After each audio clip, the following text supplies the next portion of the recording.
ফিলিস্তিনের গাজা নিয়ে মার্কিন প্রেসিডেন্ট ডোনাল্ড ট্রাম্পের পরিকল্পনা বিষয়ে তীব্র ক্ষোভ প্রকাশ করেছে উপত্যকার বাসিন্দারা। তাদের কাছে ট্রাম্পের পরিকল্পনা রীতিমতো অবিশ্বাস্য লাগছে।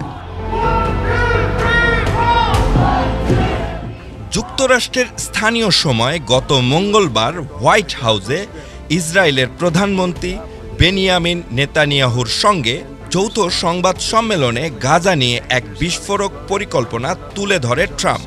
তিনি বলেন, গাজার নিয়ন্ত্রণ নিয়ে উপত্যকাটির মালিক হবে যুক্তরাষ্ট্র। তারা গাজার উন্নয়ন করবে।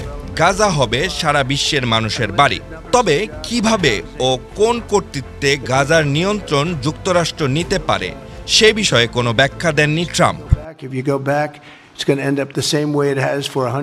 ইসরায়েলের হামাসে 15 মাসের গাজা যুদ্ধে 47,000-এরও বেশি ফিলিস্তিনি নিহত হয়েছে, আহত হয়েছে লক্ষাধিক। ইসরায়েলের নির্বিচার হামলায় গাজা ধ্বংসস্তূপে পরিণত হয়েছে। অভ্যন্তরীণভাবে বাস্তুচ্যুত হয়েছে গাজার প্রায় 80% মানুষ।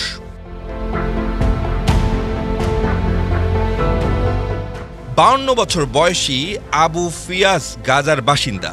তিনি এখন থাকছেন উপত্যকার উপকূল এলাকার একটি তাঁবুতে। তার বসতবাড়ি খান ইউনুসের পূর্বাঞ্চলে। ইসরায়েলি হামলায় তার বসতবাড়ি ধ্বংস হয়ে গেছে। তিনি বাস্তুচ্যুত হয়েছেন। যুদ্ধে তিনি 80 জন আত্মীয় স্বজনকে হারিয়েছেন।